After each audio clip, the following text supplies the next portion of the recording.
दिल्ली में बीती शाम लाल किला के पास हुए हादसे में अपनी जान गंवाने वाले सभी लोगों के प्रति हम गहरा शोक व्यक्त करते हैं। इस दुखद घटना ने हम सभी को व्यथित किया है। हम दिवंगत आत्माओं की शांति के लिए प्रार्थना करते हैं और उनके परिवारों के प्रति अपनी संवेदनाएं व्यक्त करते हैं। ईश्वर उन्हें इस कठिन समय में साहस और धैर्य प्रदान करे। ओम शांति। नमस्कार। जन जागरूकता मंच के इस महीने के आयोजन में आप सभी का स्वागत है। मैं स्वागत करता हूं उन सभी से जो हमारे साथ वार्तागृह में जुड़ रहे हैं। सम्मानित प्रधानाचार्य महोदय, शिक्षकों और मेरे साथियों को नमस्कार। मैं अभिवादन और अभिनंदन करता हूं हमारी आज की मुख्य अतिथि डॉक्टर सुमन कुशवाहा मैम का, जिन्होंने अपना समय, कीमती समय हमारे साथ निकाला है हमारे साथ जुड़ने के लिए। आज हम सभी आज यहाँ राष्ट्रीय मिर्गी दिवस के उपलक्ष्य पर एकत्रित हुए हैं। राष्ट्रीय मिर्गी दिवस प्रत्येक वर्ष 17 नवंबर को मनाया जाता है और आज का हमारा जन जागरूकता मंच, जो कि हर माह के दूसरे मंगलवार को मनाया जाता है, इस बार इसी विषय को समर्पित है। यह दिन मिर्गी से पीड़ित लोगों के प्रति जागरूकता बढ़ाने और उनके साथ सहयोग की भावना विकसित करने के लिए मनाया जाता है। मिर्गी एक ऐसी बीमारी है जिसके बारे में समाज में अभी भी कई गलतफहमियां हैं। हम सभी का कर्तव्य है कि हम सभी सही जानकारी समझें और लोगों में फैलाएं और जन सामान्य को इसके प्रति संवेदनशील बनाएं। मिर्गी से ग्रसित व्यक्ति भी एक सामान्य और सफल जीवन जी सकता है यदि उसे सही उपचार और समर्थन मिले। सभी जुड़ने वाले लोगों का समय ज्यादा ना लेते हुए मैं आज के कार्यक्रम की कड़ी को प्रारंभ करना चाहूंगा। मैं सबसे पहले आमंत्रित करता हूं हमारे माननीय प्रधानाचार्य सर डॉक्टर धीरज शाह सर को और उनसे अनुरोध करता हूं कि आज के हमारे मुख्य अतिथि को एक प्लांटर देके उनका स्वागत करें।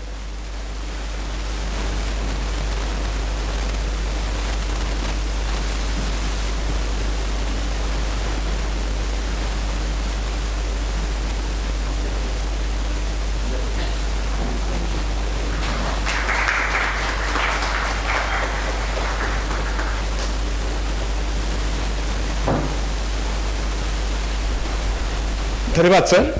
मैं आपसे अनुरोध करता हूं कि आप आज के कार्यक्रम का शुभारंभ करें, हमारे साथ कुछ विचार अपने शेयर करके, साझा करके। तो जैसा कि डॉक्टर राहुल ने शुरुआत में बताया कि एपिलेप्सी की बीमारी, एपिलेप्सी जो एक कंडीशन है, मिर्गी हम आम भाषा में जानते हैं, उसका क्या महत्व है और उससे समाज में जो भी भ्रांतियाँ जुड़ी हैं और वैसे भी मिर्गी के इलाज के लिए क्या सावधानियाँ बरतनी है, क्योंकि हम जानते हैं कि इतना कॉमन डिसऑर्डर है जो कि एक मैं कहूँगा कि न्यूबॉर्न एज से शुरू हो सकता है और डेथ तक ओल्डर एज में भी हो सकता है। तो ये किसी से भी बीमारी या ये कंडीशन जो है किसी भी एज, कोई सेक्स और या कोई भी सोशो इकोनॉमिक स्टेटस, किसी भी तरह का इंसान इससे बचता नहीं है। और ये इतना कॉमन होता है समाज में कि हर किसी ने अपने रिश्तेदारों में, अपने पड़ोसियों में कहीं ना कहीं एक ये समस्या जानते होंगे। और वो तो तब है जबकि हमारे समाज में एक स्टिग्मा होता है, हम मिर्गी की समस्या को किसी तरह से छुपाते हैं कि नहीं किसी को पता ना चल जाए। उसके साथ में स्टिग्मा भी जुड़े हुए हैं, उसके साथ में कई तरह की भ्रांतियां भी जुड़ी हुई हैं। तो ऐसे डिसऑर्डर के लिए मुझे लगता है कि पब्लिक अवेयरनेस फोरम को मैं बधाई दूंगा। Doctor Shruti, doctor Rahul, doctor Kuldeep and all people who are with public awareness forum that they selected this topic, and none other than Madam Kushwaha, who is in hospital EBAS, where we seek frequent opinions from her. और वो बहुत बड़े एक समाज के तबके को अपने देखते हैं। कभी इबास के सामने से जाओ तो कई बार कोविड के टाइम पर तो हम देखते थे कि उसकी लाइन बहुत बाहर तक आती थी, लेकिन मुझे लगता है कि अब अंदर जाओ तो काफ़ी सुचारू रूप से, ऑर्गेनाइज रूप से वहाँ पर मरीजों को देखा जाता है, मरीजों का इलाज किया जाता है। तो मैं उनका धन्यवाद करूँगा कि आज हमारे संस्थान में आकर उन्होंने इस इम्पॉर्टेंट टॉपिक जो कि एपिलेप्सी है और उससे जुड़ी हुई जो भी उसके उपचार के लिए जो पब्लिक को समझना चाहिए, उसके ऊपर उन्होंने अपना व्याख्यान देने के लिए अपनी सहमति भरी। तो मैं इस कार्यक्रम का और विलंब न करते हुए उनसे आग्रह करूंगा कि मंच पर आएं और अपना व्याख्यान प्रस्तुत करें। Thank you.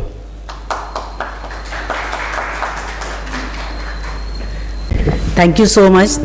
Thank you, Principal Dr. Shah and the other faculty members for inviting me for this public awareness program on epilepsy. And we all know epilepsy is very important, and at IBHAS especially, as a department of neurology, we are catering to lot of patients of epilepsy from Delhi and NCR. So this topic is really close to my heart because I have been seeing the patients of epilepsy daily almost, and हमारी emergency में लगभग रोज कम से कम 10 patients epilepsy नहीं status epilepticus के आते हैं. इसका मतलब ये है कि कहीं ना कहीं समाज में या हमारे में कुछ ना कुछ ऐसा है कि हम उन पेशेंट्स का जो एपिलेप्सी है वो कंट्रोल नहीं कर पा रहे हैं, और हमारी इमरजेंसीज में स्टेटस एपिलेप्टिकस के 10 पेशेंट्स आ रहे हैं रोज. तो हमारे लिए it's like a challenge. So every year we do the epilepsy awareness program, and इस बार मुझे मौका मिला है आपके सामने आके एपिलेप्सी के बारे में आपको जागरूक करने के लिए. तो मैं एक बार फिर से धन्यवाद देना चाहती हूँ सर आपको. So every year we celebrate National Epilepsy Day on November 17th, and this time the theme of this day is my epilepsy journey. So there are a lot of patients in our OPDs who come and tell about their epilepsy stories. So it is very heartening to understand some of them. So I have one patient who is a young girl of 17-18-year-old, and she has a history of throwing seizures since when she was like 5 or 6-year-old. So this girl started coming to me when she was 10-year-old, and we started taking care of her. Her epilepsy got controlled, but she has a lot of psychiatric issues which has come up. So we have referred her to psychiatry because we have a multidisciplinary team of psychiatry, psychologists, social worker for catering all these patients. So this girl has grown up in front of me. She has become 16-year-old now. So her epilepsy is like well controlled. Sometime because of some precipitating factor, like in society what happens, she is like now she is from some village, sir. So people are pressurizing her कि अब उसकी शादी हो जानी चाहिए. So शादी and epilepsy अपने आप में दोनों combination is very challenging and very fatal. हमारी young girls की शादियाँ नहीं होती हैं because awareness नहीं है लोगों में कि ये एक ऐसी बीमारी है जो treatable है, हम उसको ट्रीट कर सकते हैं. और अगर पेशेंट को, हम यंग गर्ल्स को अपना ट्रीटमेंट के बारे में सलाह देते हैं कि आपको समय से इलाज लेना है, तो कम से कम 70 to 80% of the patients on anti epileptic drugs are well controlled. So this girl has started coming to me and telling कि मुझे बहुत ज़्यादा साइकेट्री इशू हो रहे हैं, मेरे पर बहुत ज़्यादा प्रेशर है और शादी का, तो मैं क्या करूं. तो we have tried to explain the family members. हमने बोला जो भी आपका ग्रूम है जिसके साथ आपकी शादी होने वाली है उसको आप बुलाइए और हम उसको काउंसिल करेंगे रिगार्डिंग द सेम, बिकॉज हम हमेशा अपने पेशेंट को काउंसिल करते हैं कि अगर आपकी शादी हो रही है या कुछ भी हो रहा है तो इट्स बेटर कि आप सामने वाली फैमिली को इन्वॉल्व करिए और उनको भी इस ट्रीटमेंट प्रोसेस में, अवेयरनेस में आप इन्वॉल्व करिए, सो दैट आपकी बीमारी को वो समझें. और कभी भी कुछ ऐसा होता है कि इसको एकदम से दौरा पड़ गया घर में, तो कोई पैनिक ना हो और उसको हॉस्पिटल लेकर आए. बिकॉज वी हैव स्टोरीज जिसमें जो पेरेंट्स हैं वो अपने बच्चों को दवाइयाँ छुपा कर देते हैं. दे गो एंड विजिट देम, छुपा कर दवाइयाँ देते हैं कि तुम ये चुपचाप खा लेना, क्योंकि फैमिली को पता नहीं होना चाहिए कि इसको दौरा पड़ रहा है. तो ये अभी भी हमारे कंट्री में young girls come with good families कि अब हमारी शादी हो रही है, very very apprehensive. Sometimes parents says कि हम अपने जो इन लॉज हैं या बेटी की जहाँ शादी हो रही है उनको कुछ नहीं बताना चाहते, क्योंकि अगर हम बताएंगे तो इसकी शादी नहीं होगी. सो आप किसी भी एपिलेप्सी पेशेंट को देखिए, उस एपिलेप्सी पेशेंट की एक कहानी है. सो हम बहुत सारे पेशेंट एंड एक इम्पॉर्टेंट चीज़ ये कि जब भी कोई एपिलेप्सी का पेशेंट होता है तो हमें थोड़ा सा एम्पैथेटिक होना है, सिंपैथेटिक होना है उसके लिए. 2 मिनट आप बात करिए उससे, उसका साइकोलॉजिकल सिम्टम्स बहुत ज़्यादा होते हैं. तो with our talks with the patient हम वो साइकोलॉजिकल सिम्टम्स को थोड़ा कम कर सकते हैं, उनको समझा सकते हैं. उनको हर बार समझाना पड़ता है. आप लोगों में से, हम में से सबको ही वायरल फीवर होता है, ठीक है ना. हमको उसमें प्रिस्क्राइब करते हैं कि 7 days of मेडिसिन लीजिए, पर देयर आर हार्डली पीपल जो 7 दिन लेते हैं या बोर हो गए 3 दिन में ठीक हो गया, मैं अपनी दवाइयाँ बंद कर रहा हूँ, ये होता है. पर for epilepsy patient maintaining the treatment for longer, sometime life long, is very important. तो हमारी काउंसलिंग, हमारा पेशेंट को एम्पावर करना regarding the medication is very important. तो मेरी इस पेशेंट के, जिसकी मैं कहानी सुना रही थी, she started writing poems and she writes very good, very nice. उसने मुझे अपनी पूरी पोएम्स की एक बुक ला के दी, and with a effort of our psychiatric social worker and a team, we got that book published and she is very happy about that. So एक हमारा besides writing the treatment, एक ये भी endeavor होना चाहिए कि हम अपने patients को कैसे psychologically empower कर सकते हैं. After that the patient की शादी तो नहीं हुई है अभी, but she is doing very well.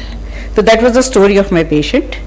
Now सबको पता है कि it's a chronic neurological disorder, sudden in onset. अगर suddenly आपकी body में कुछ हो रहा है तो दो ही चीज़ें हो सकती है, या तो epilepsy हो सकती है या stroke हो सकता है, right?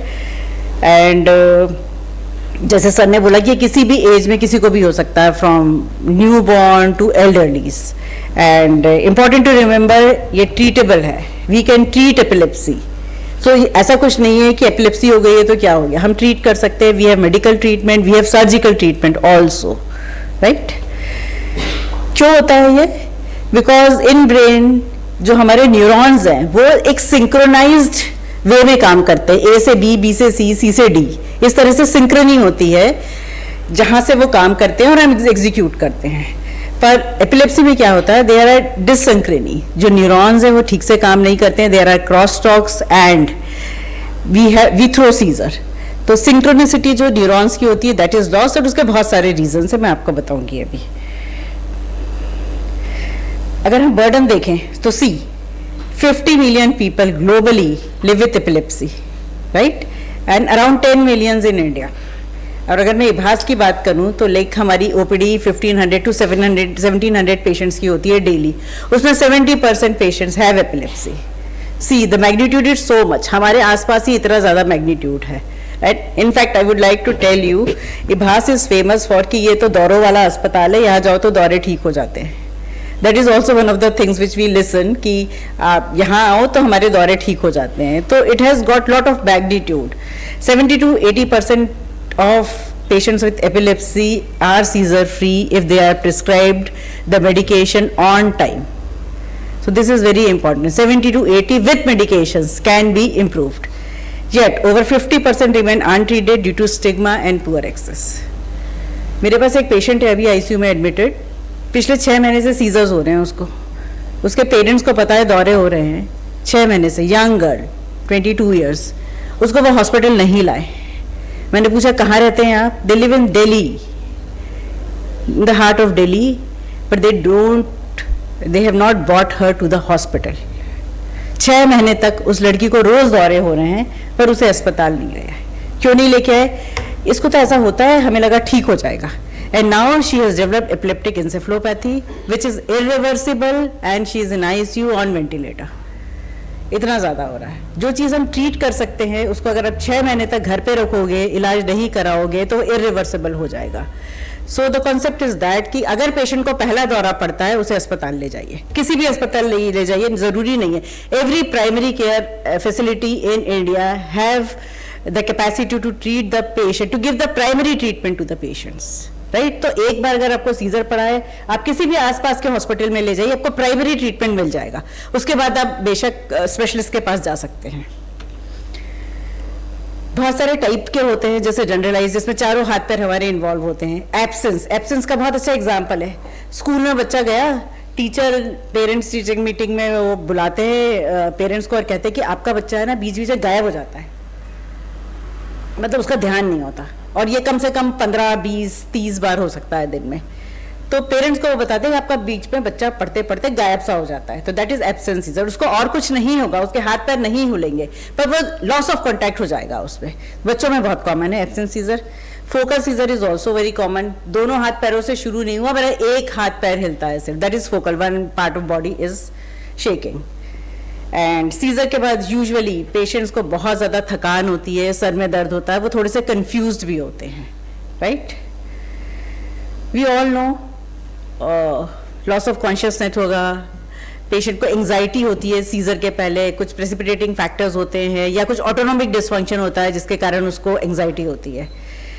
यूजुअली कहते हैं कि इसकी तो आंखें ऊपर चढ़ गई, ये ऊपर देखने लगा। ये बहुत कॉमनली पेशेंट्स बोलते हैं कि ये इसकी आंखें ऊपर चढ़ गई थी, ये ऊपर की तरफ, तो that is staring. He become extremely weak and muscle contractions होते हैं, राइट। क्यों होते हैं सीजर्स? अगर कोई पेशेंट है सीजर का, अगर आपने एक ड्रग मिस करी, से फॉर एग्जांपल आज मुझे शादी में जाना है और मैं घर से 8 बजे निकल गई थी, मेरा 9 बजे खाने का टाइम होता है, मैंने अपनी दवाई मिस करी और मुझे सीजर हो जाएगा। तो even a single dose if you miss you can throw seizure. So it is very important to understand कि मेडिसिन हमें रोज टाइम पे लेनी है, एक ड्रग भी हम मिस नहीं कर सकते। अगर बहुत ज़्यादा इमोशनल स्ट्रेस है तभी भी आपको सीजर प्रेसिपिटेट हो सकता है। Fever is very important medical cause of precipitation of the seizures. अगर कुछ लोगों को, जैसे हम बार बार टीवी का अगर सर्व कर रहे हैं, चैनल्स चेंज कर रहे हैं, तब हो जाता है। या किसी म्यूजिक कॉन्सर्ट में गए, बहुत तेज लाइट्स फ्लैश हो रही हैं, तो lighting is also in some type of epilepsy is precipitating effect. The flashes of light जो है उससे भी एपिलेप्सी जो है वो प्रेसिपिटेट हो जाती है, ठीक है। And it is very important to educate the patient. जब आपके पास आता है उसको ये सारे प्रेसिपिटेटिंग फैक्टर्स बताना ज़रूरी है, सो दैट अगर ये कहना ज़रूरी है कि ज़रूरी नहीं कि आपको रात को लेट तक जगना है, आप शादी में जाइए और जल्दी आके सोइए, बिकॉज अगर वो स्लीप डिप्राइव्ड होगा तो उसको सीजर होगा। तो there are some factors, modifiable risk factors, जिसको हम कंट्रोल कर सकते हैं। There are some factors which we can not control, but there are factors in epilepsy which are controllable. तो उनको हमें एजुकेट करना है, एम्पावर करना है पेशेंट को, जिससे अगर वो प्रेसिपिटेटिंग फैक्टर्स को कंट्रोल करते हैं तो मे बी उसके सीजर्स वेल कंट्रोल्ड हों और या उसको सीजर ना ही हो। बच्चों में कॉजेज अलग हैं, birth injuries, there are genetic causes also. जैसे बच्चा पैदा होता है, अगर उसको ऑक्सीजन की कमी होती है तो वही प्रेसिपिटेट करता है सीजर।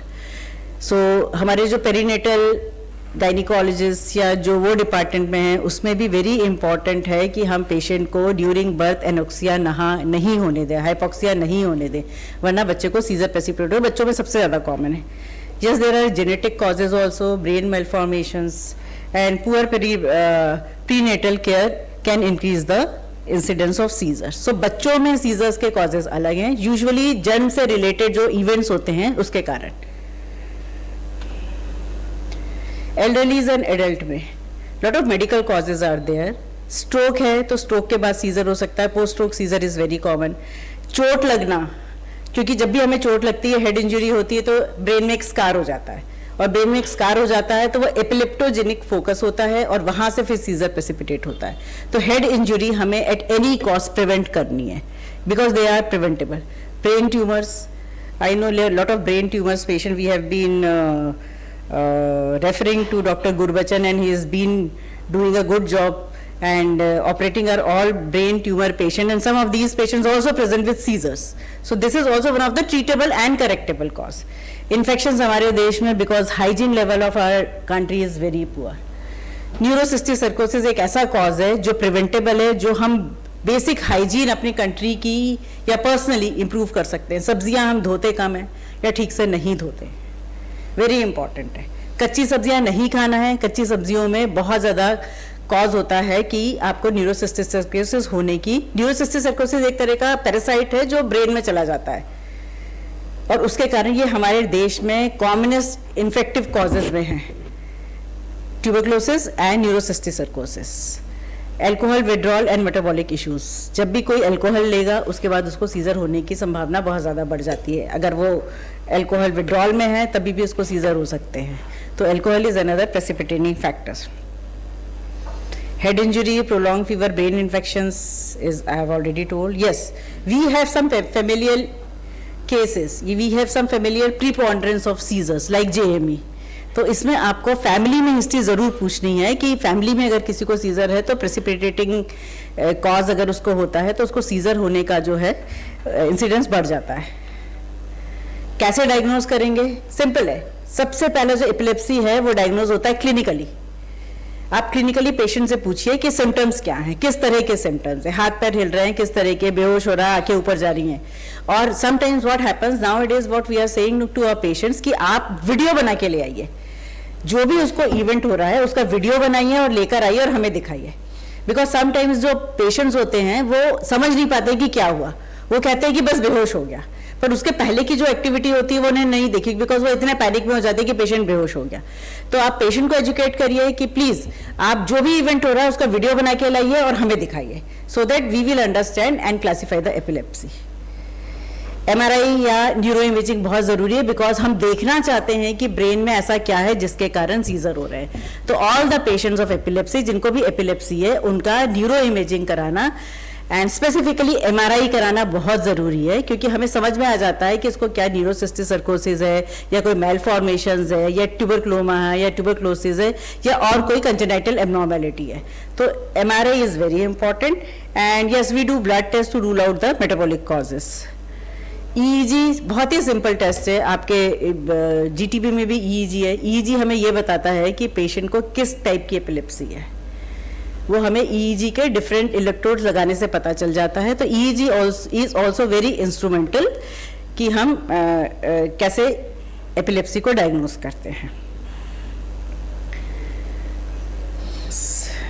नाउ हम medications are effective medications. There are around 50 molecules of anti-epileptic drugs available in market, right? तो हर तरह की एपिलेप्सी कितनी भी प्रोलॉन्ग हो, कैसे भी हो, हमारे पास इफेक्टिव ट्रीटमेंट है. अगर हम उनको anti scissor treatment depend on कि किस टाइप की एपिलेप्सी है, पेशेंट का वेट कितना है, इट ऑलवेज डिपेंड ऑन पर केजी बॉडी वेट. तो जब भी एपिलेप्सी का कोई भी ट्रीटमेंट चालू करते हैं तो for doctors it is very important कि उसका वजन लें और वजन के हिसाब से पर केजी बॉडी वेट कर लिख के दें. ठीक है, तो कम से कम 50 मॉलिक्यूल्स हैं. अगर एक से नहीं कंट्रोल हो रहा है तो 2 से हो सकता है. तो 80% जो पेशेंट्स हैं वो primary 2 types of anti epileptic drugs से कंट्रोल हो जाते हैं. सिर्फ 20% में ज़रूरत पड़ती है 3rd और 4th एंटी एपिलेप्टिक ड्रग्स की. और अगर आपका पेशेंट रिस्पॉन्ड नहीं कर रहा है तो 2 ही कारण होते हैं, या तो पेशेंट का कंप्लायंस पुअर है या आपने उसको अप्रोप्रिएट एंटी एपिलेप्टिक ड्रग नहीं दी है. तो this is also very important कि हम क्लासीफाई जो अपना सीजर करते हैं उसको ठीक तरह से क्लासीफाई करें और उसके अकॉर्डिंग ड्रग्स दें. ये सब आई थिंक सबको पता है कि कौन सी ड्रग्स अवेलेबल है मार्केट में. साइड इफेक्ट्स बहुत ज़्यादा होते हैं, तो साइड इफेक्ट्स के लिए भी हमें पेशेंट को फॉलो अप में बुलाना है और स्पेसिफिक क्वेश्चंस पूछने हैं, स्पेशली लिवर फंक्शन टेस्ट करने हैं कि उनको कहीं लिवर में कुछ इफेक्ट तो नहीं हो रहा है या किडनी पे कोई इफेक्ट तो नहीं हो रहा है. तो liver function test is very important when we call the patient for follow up. और फॉलो अप में जब पेशेंट आ रहा है तो आपको 3-4 चीज़ें पूछनी है. आपके सीजर्स कंट्रोल हैं, जो दवाइयों से पहले थे वो कितने होते थे और अब कितने हो रहे हैं. और एक साइड इफेक्ट पे ये भी होता है, कभी कभी हम ड्रग अगर डोज ज़्यादा दे दो पेशेंट को बहुत ज़्यादा चक्कर आने लगते हैं, वर्टाइगो होता है, डिजीनेस होती है. तो उसके बारे में भी पेशेंट से सवाल पूछते हैं कि कहीं आपको इस तरह का कुछ हो तो नहीं रहा है, राइट. सो अगर आपका patient with 2 medications with 2 primary epileptic drugs control नहीं होता है, जो सिर्फ 20% पेशेंट्स होते हैं, तो उनको आपको स्पेशलाइज्ड सेंटर में भेजना है जहां पे स्पेशल क्लिनिक्स होती हैं या जहां पे सर्जिकल ट्रीटमेंट अवेलेबल है. आपने सबने हॉस्पिटल में है सेटिंग में, तो आपने देखा ही होगा पेशेंट एपिलेप्सी का अगर होता है तो क्या करना है. This is very important and this I want you to learn today and अपनी सोसाइटी में एंड कम्युनिटी में जाके प्लीज़ इस चीज़ को स्प्रेड करें. अगर किसी को आपके सामने सीजर हो जाता है तो प्लीज़ शांत रहें, बहुत ज़्यादा एंग्जाइटी या होने की ज़रूरत नहीं, जस्ट स्टे काम और उस एरिया को थोड़ा सा क्लियर कर दे जिससे उसको चोट ना लगे. प्लेन जगह पे उसको लिटा दे नीचे ज़मीन पर एंड उसके मुंह में प्लीज़ कुछ नहीं डालें. यूजुअली ये है कि हम उस पेशेंट को देन मुंह खोल के कुछ पिलाने की कोशिश करते हैं, और सभी लोग करते हैं ये कि चलो शायद थोड़ा सा पानी जाएगा तो पेशेंट ठीक हो जाएगा। ये बिल्कुल नहीं करना है, उसको बस लिटा के एक करवट बदल देनी है, करवट की तरफ कर देना है। और जो सीजर होता है आपका कभी भी 2 मिनट से ज़्यादा परसिस्ट नहीं करता है। 2 मिनट कितना होता है? उस 2 मिनट में पेशेंट का जो एक्टिव सीजर है वो खत्म हो जाएगा। तो आपको जो भी करना है उस 2 मिनट के बाद करिए पेशेंट के साथ। 2 मिनट तक उसका सीजर होगा, उसको टाइट नहीं पकड़ना है, you will injure the patient. अगर उसको टाइटली पकड़ लेते हैं या सीजर रोकने की कोशिश करते हैं तो पेशेंट को इंजरी होगी। कुछ नहीं करना है, जमीन पे लिटा के लेफ्ट लेटरल पोजीशन में लिटा देना है और वेट करना है कि इसका सीजर कंट्रोल हो जाए, अपने आप हो जाएगा। ठीक है, और जैसे ही कंट्रोल हो जाता है आप तुरंत किसी भी नियर बाय हॉस्पिटल जाएं और उसको कंसल्ट कराएं। टाइट उसके जो कपड़े हैं उसको थोड़े से लूज करने हैं, और मुंह से उसके जो झाग आ रहा है या जो सलाइवा आ रहा है उसको बस पोंछना है और कुछ नहीं करना है। उसकी कोई नाक नहीं दबानी है, उसको कोई चीज़ मुंह में नहीं डालनी है। ठीक है, क्योंकि यूजुअली ये मिथ है कि हमने तो ये लेटा था, इसे जूता सुंघा दिया और पेशेंट ठीक हो गया। बिकॉज 2 मिनट में वैसे ही उसको ठीक होना है, आप कुछ करो या ना करो। ठीक है, ये सब नहीं करना है बिल्कुल भी। वाटर नहीं डालना है, फिंगर नहीं डालना है, टाइट नहीं पकड़ना है, और आपको तुरंत मेडिकल हेल्प के लिए जाना है। बहुत सारे बच्चे आते हैं, बहुत सारे पेरेंट्स आते हैं, they are very much anxious about कि हमारे बच्चे की पढ़ाई का क्या होने वाला है। अगर पेशेंट आपका एपिलेप्टिक है तो उसका जो एजुकेशन है और जो एक्टिविटीज ऑफ डेली लिविंग है they will be normal. There are some effects of anti epileptic drugs, पर ऐसा नहीं है कि वो पढ़ नहीं पाएगा। तो हमेशा उनको ये समझाना है कि आपके बच्चे की एक नॉर्मल जिंदगी चल सकती है अगर हम एंटी एपिलेप्टिक ड्रग उनको रेगुलरली देते हैं और जो डॉक्टर की सलाह है वो मानते हैं। तो इसकी कोई पढ़ाई बंद नहीं करानी और कुछ नहीं कराना है, उसको एक नॉर्मल बच्चे की तरह या एक नॉर्मल इंडिविजुअल की तरह रहने देना है और आगे उसका इलाज कराना है। वेरी इंपॉर्टेंट कि सपोर्टिव इन्वायरमेंट हो और पेशेंट की काउंसलिंग हो रेगुलरली।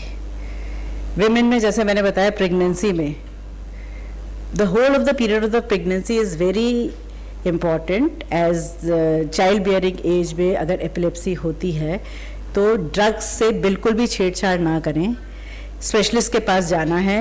ड्रग्स जितनी प्रिस्क्राइब करिए वेट के हिसाब से उतनी prescribe. There are safer drugs like levetiracetam and carbamazepine in epilepsy, जो अगर पेशेंट पूरे थ्रू आउट द प्रेगनेंसी लेता है तो उसको कुछ नहीं होता है। There are some incidences of fetal malformation with the other drugs like valproate, but we have safer drugs and usually the safer drugs are prescribed. पर उसका antenatal checkup and उसका neurologist के साथ checkup is very important so that the drugs can be hormonized. And कभी ये सलाह मत दीजिए कि तुम्हें प्रेगनेंसी हो गई, तुम्हारे बच्चा के लिए प्रॉब्लम होगी तो तुम दवाइयाँ बंद कर दो। अगर तुम बंद करोगे उसको एबॉर्शन हो जाएगा और उसको ज़्यादा सीजर्स होंगे। तो प्लीज़ ये एडवाइस बिल्कुल नहीं करना है। जो प्रेग्नेंट लेडी है उसको एंटी एपिलेप्टिक ड्रग सेफली पूरी प्रेगनेंसी में खिलानी है।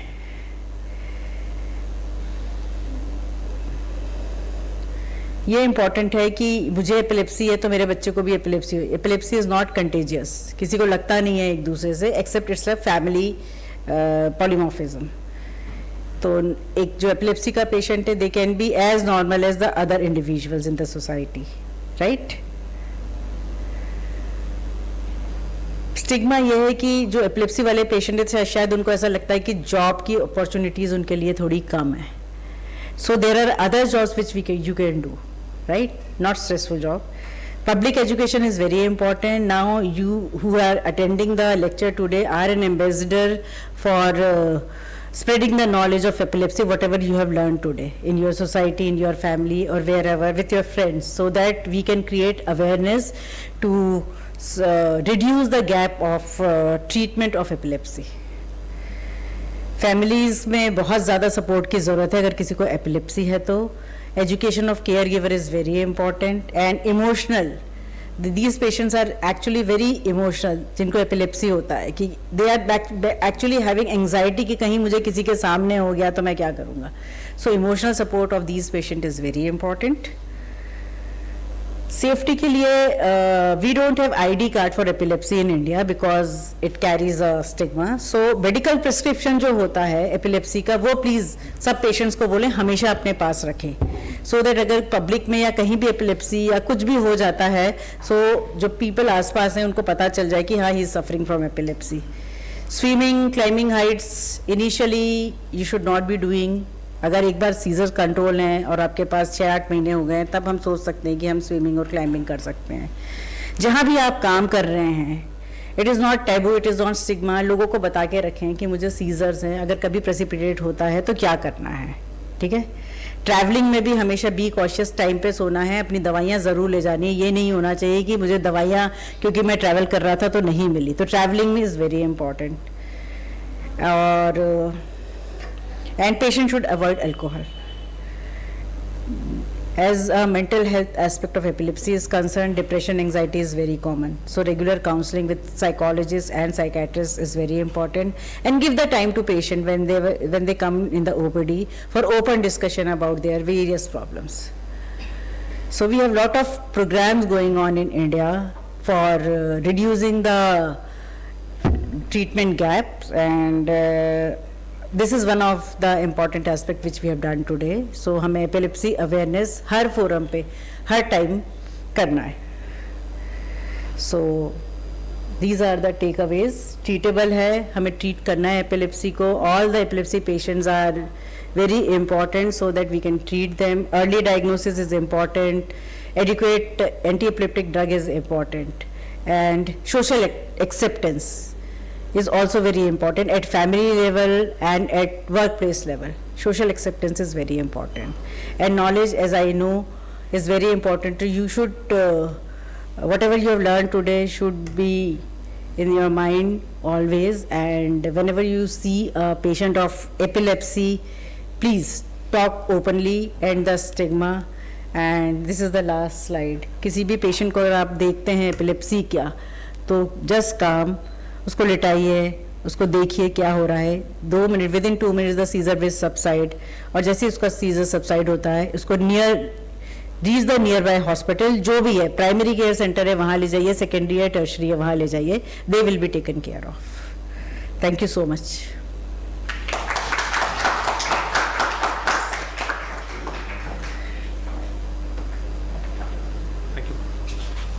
Please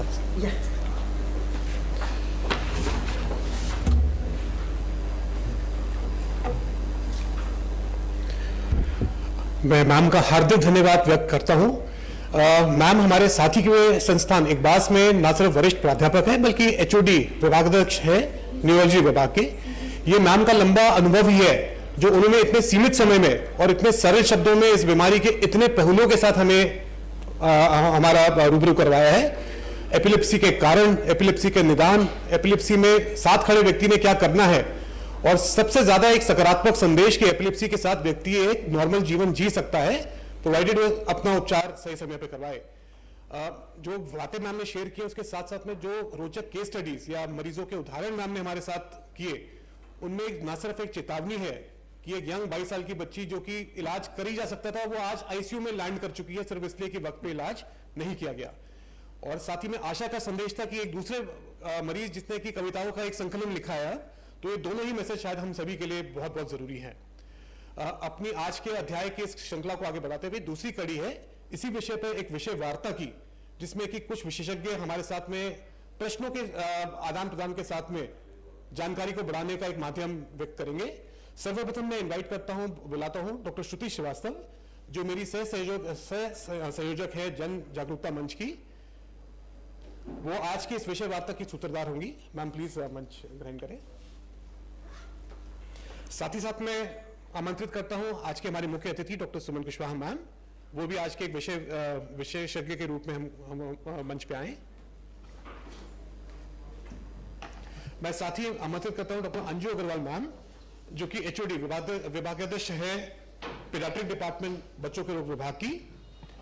doctor Gurbachan Singh sir, जो कि एचओडी है और सीनियर स्पेशलिस्ट है हमारे ही संस्थान के न्यूरोसर्जरी विभाग के.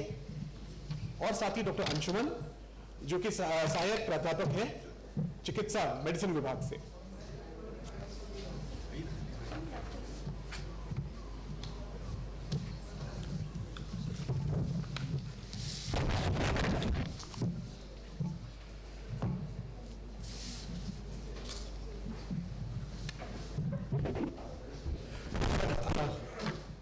हम सभी आभारी होंगे अगर आप भी पैनल में डिस्कशन में आप शामिल अगर हो पाए और अपने विचार हमारे साथ साझा कर पाए।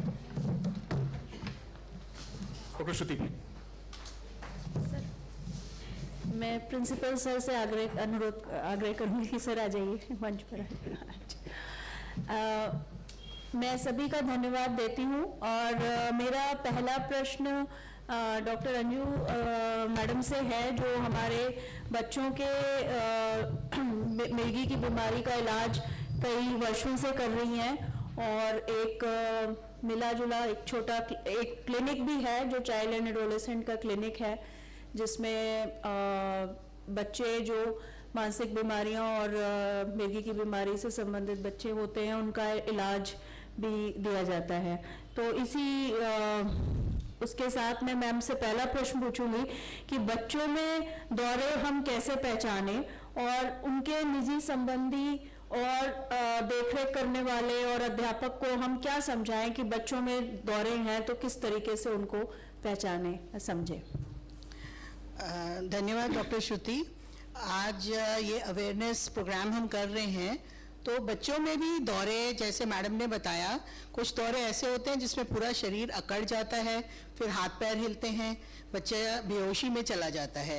ये जनरलाइज टोनिक क्लोनिक एपिलेप्सी होती है, ऐसे वाले दौरे होते हैं। कुछ एब्सेंट सीजर होते हैं जिसमें आंखें खुली रह जाती हैं, बच्चा थोड़ी देर के लिए अवेयर नहीं होता कि क्या हो रहा है, उसको कुछ सुनाई नहीं देता, कुछ आप उसका नाम पूछो वो नाम नहीं बता पाता, ऐसा होता है। कुछ दौरे ऐसे होते हैं कि एक तरफ का हाथ पैर हिल रहा है, और बहुत छोटे बच्चे जो होते हैं 1-2 साल के, कई बार उनको क्या कहते हैं फ्लेक्सर स्पाज्म और एक्सटेंसर स्पाज्म, बच्चा और या ड्रॉप अटैक्स, सडनली बच्चा उठ के 3-4 बार पूरा का पूरा आगे की तरफ झुक जाता है या पीछे की तरफ झुक जाता है, तो ये मायोक्लोनिक तरह के एपिलेप्सी होते हैं। और जो नवजात शिशु होते हैं उनमें तो बहुत तरह की एक्टिविटीज़ देखी गई हैं, तो थोड़ा ये फ़र्क है अडल्ट से बच्चों में। और बच्चों में अगर किसी बच्चे को इस प्रकार के दौरे हैं, आपने उसको कंसल्ट किया, तो एक टीचर प्रोग्राम होना चाहिए, इंडिविजुअलाइज टीचर अवेयरनेस प्रोग्राम होना चाहिए, जो पेरेंट्स और टीचर आपस में वार्तालाप करें, उनको पता हो कि बच्चे को क्या दवाई दी जा रही है, अगर बच्चे को स्कूल में कुछ तकलीफ होती है तो उसके लिए उनको क्या करना है। जो मैडम ने बताया ज़्यादातर करना वही है हमें, पर वो एक अवेयरनेस होनी चाहिए। और बच्चों के माँ बाप को भी ये होना चाहिए कि ये दौरे हमारे ज़्यादातर ठीक हो जाते हैं। चाइल्डहुड एपिलेप्सी में बहुत सारे प्रकार के दौरे होते हैं, 2-3 साल में दवाई देके मोस्टली ठीक हो जाते हैं, 5 to 10% ही अडल्ट एपिलेप्सी में जाते हैं।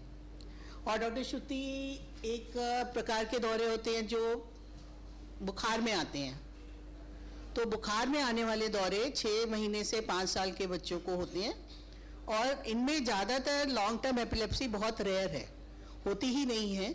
और इन बच्चों में हमें बहुत ज़्यादा घबराना नहीं है, पेरेंट्स को फर्स्ट एड सिखाना है और बाकी उनको बताना है कि बच्चे की इंटेलिजेंस नॉर्मल रहेगी, बच्चा अपना पढ़ाई कर पाएगा। मेरा अगला सवाल डॉक्टर अंशुमन से होगा, जो मेडिसिन विभाग के एसोसिएट प्रोफेसर हैं और हमारे अस्पताल में मिर्गी के मरीज आमतौर पे कई बार इमरजेंसी में लाए जाते हैं, और बहुत सारे मिर्गी के मरीजों का और दौरे। मैं सबसे पहले तो डॉक्टर अंशुमन से ये पूछूंगी कि दौरे और मिर्गी में क्या फ़र्क है। पहले तो सबसे पहले पब्लिक को एक ये क्लियर हो कॉन्सेप्ट कि भाई मिर्गी किसे कहते हैं और दौरा किसे कहते हैं। दौरा जिसको हम नॉर्मली सीजर कहते हैं, तो दौरा हम ये बोलते हैं कि अगर एक एपिसोड दौरे का आया, और वही चीज़ अगर एपिलेप्सी या फिर मिर्गी जिसमें कि बार बार दौरे आते हैं, रिकरेंट सीजर्स, उनको हम मिर्गी बोलते हैं, जिसमें कि पेशेंट को बार बार दौरे आ सकते हैं। और जैसा कि डॉक्टर सुमन कुशवाहा मैडम ने बताया, हमारे इमरजेंसी विभाग में, खासकर मेडिसिन विभाग में और पीडियाट्रिक्स से भी मैं मैडम से पूछूंगी कि किस किस तरीके से अगर कोई फिट से या मिर्गी से पीड़ित हो तो किस किस तरीके से आप इमरजेंसी में बहुत ही कम समय में उसको कंट्रोल में लाते हैं, और क्या क्या जांचें कराते हैं और क्या क्या उसका इलाज करते हैं। इमरजेंसी में जैसे हमारे पास पेशेंट्स आते हैं तो हमें उसको अलग अलग एंगल से देखना पड़ता है।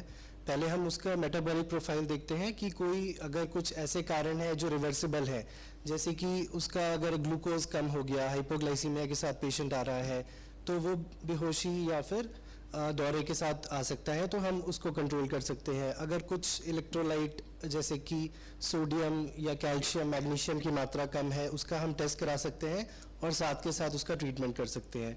प्लस फिर हमारे पास कुछ इमेजिंग टेस्ट हैं जैसे कि सीटी स्कैन या एमआरआई जो भी अवेलेबल होता है हम वो करा के उसका कारण पता कर सकते हैं। जैसे कॉमनली हमें न्यूरोसिस्टिक सर्कोसिस जैसे मैम ने बताया था वो बहुत ही कॉमनली मिलता है। और अगर ओल्ड पेशेंट्स हैं तो उसके अंदर स्ट्रोक एक बहुत कॉमन कारण होता है। तो ये सारी चीज़ें हम इमेजिंग के द्वारा पता कर सकते हैं। इन्फेक्शंस जैसे कि मेनिंजाइटिस या मेनिंगोएन्केफेलाइटिस ये भी बहुत बार दौरे का कारण होते हैं। तो लंबर पंक्चर या फिर रीढ़ की हड्डी की पानी की जांच से हम CSF एनालिसिस से भी इन्फेक्शंस का पता कर सकते हैं। तो ये कुछ आम जांचें हैं जो हम इमरजेंसी में कर सकते हैं और साथ के साथ उनका ट्रीटमेंट भी कर सकते हैं। मेरा अगला सवाल डॉक्टर गुरबचन सर से होगा जो हमारे न्यूरो सर्जरी विभाग के HOD हैं। सर आपसे ये खास जानकारी होगी कि जो हेड इंजरी या सिर की चोट से पीड़ित व्यक्ति आते हैं उनके केस में मिर्गी की दवाइयाँ दी जाती हैं या नहीं है, उनके बारे में कुछ जानकारी साझा करें। देखिए ऐसा है, चोट में 3 तरह की एपिलेप्सी देखने को मिलती है हमें। एक तो जो इमीडिएट होती है, जैसे चोट लगी इमीडिएटली दौर आ गया विदिन मिनट्स। दूसरी तरह की होती है कि जो 6 से 7 दिन के बीच में होती है, इसको हम बोलते हैं अर्ली एपिलेप्सी। और जो उसके बाद होती है उसको लेट एपिलेप्सी बोलते हैं। तो मैम जैसे जो अर्ली एपिलेप्सी है वो लेट एपिलेप्सी में जाने के चांसेस होते हैं। ये देखा गया है कि 20 से 30% लोग जो हेड इंजरी होती है, जिनको सीवियर हेड इंजरी होती है, उनमें दौरे आने की संभावना रहती है। इसमें कई तरह की दवाइयाँ हम यूज़ कर सकते हैं, करते हैं, डिपेंड करता है कि भाई इसकी सीवियरिटी क्या है इंजरी की। दूसरा ये है कि उसकी CT फाइंडिंग्स कैसी हैं, उसकी कितना सीवियरिटी, किस किस जगह पे उसकी कंट्यूजन्स हैं, कितना ब्लीड है, कैसा ब्लीड है, उसके हिसाब से उसको दौरे का फ्यूचर में आने का रिस्क रहता है। तो इसमें भी बहुत अलग अलग तरह के कंसेशन नहीं है कि भाई ये देना चाहिए, ये नहीं देना चाहिए, और किसको देना चाहिए, किसको नहीं देना चाहिए। ये इंडिविजुअल ट्रीटमेंट है जो कि पेशेंट टू पेशेंट वेरी करता है मैम। बाकी ऐसा है कि दूसरा न्यूरो सर्जरी का मैम को पता है कि बहुत बहुत इंपॉर्टेंट रोल है, क्योंकि कुछ पेशेंट्स ऐसे हैं जिनमें कि भाई सर्जरी कंट्रोल ही नहीं होती मैम। 20-30% ऐसे पेशेंट्स हैं जो कि बेचारे हताश हो जाते हैं कि भाई अब इनमें कुछ भी नहीं हो सकता, वो घर बैठ जाते हैं, वो दवाइयाँ छोड़ देते हैं कि वो कहते हैं कि अपने हमें कुछ नहीं करना है अब। पर वैसे लोग हताश ना हो, सर्जिकल ट्रीटमेंट से बहुत एपिलेप्सी में बहुत अच्छा कंट्रोल किया जा सकता है। डिपेंडिंग ऑन एपिलेप्सी, किस तरह की एपिलेप्सी है, फोकल एपिलेप्सी है, जनरलाइज है, उसमें लीजन है कि नहीं है, लोकेंट एरिया पे है कि नहीं है, अगर वो हताश नहीं होगा और एक प्रॉपर एक जगह जाके अपने को दिखाएगा तो उसको सही गाइडेंस मिलेगी और उसका भी इलाज पॉसिबल है और वो भी अच्छी लाइफ को जी सकता है। तो ऐसा नहीं है, हताश नहीं होना है। मान लो एपिलेप्सी कंट्रोल नहीं हो रही है तो उसमें हताश नहीं होना है, आपको अच्छे सेंटर में जाना है, उसको सही से एडवाइस लेनी है। जहाँ पे मेडिसिन से रेजिस्टेंट एपिलेप्सी हो जाती है वहाँ पे सर्जरी का रोल है और सर्जरी का बहुत अच्छा इफेक्ट भी है। 80-90% पेशेंट्स में हम क्योर कर सकते हैं एपिलेप्सी को। तो ऐसा नहीं है, हताश नहीं होना है कि भाई अभी दौरे की दवाई चल रही है तब भी इलाज नहीं हो रहा है या कंट्रोल नहीं हो रहा है, तो उसमें सर्जरी का बहुत अच्छा ऑप्शन है। तो हताश नहीं होना है, ट्रीटेबल है मेडिसिन से, नहीं तो सर्जरी से। 90% अप टू 90% जो पेशेंट जो रेजिस्टेंट एपिलेप्सी है उनमें हम ट्रीटमेंट कर सकते हैं पेशेंट का।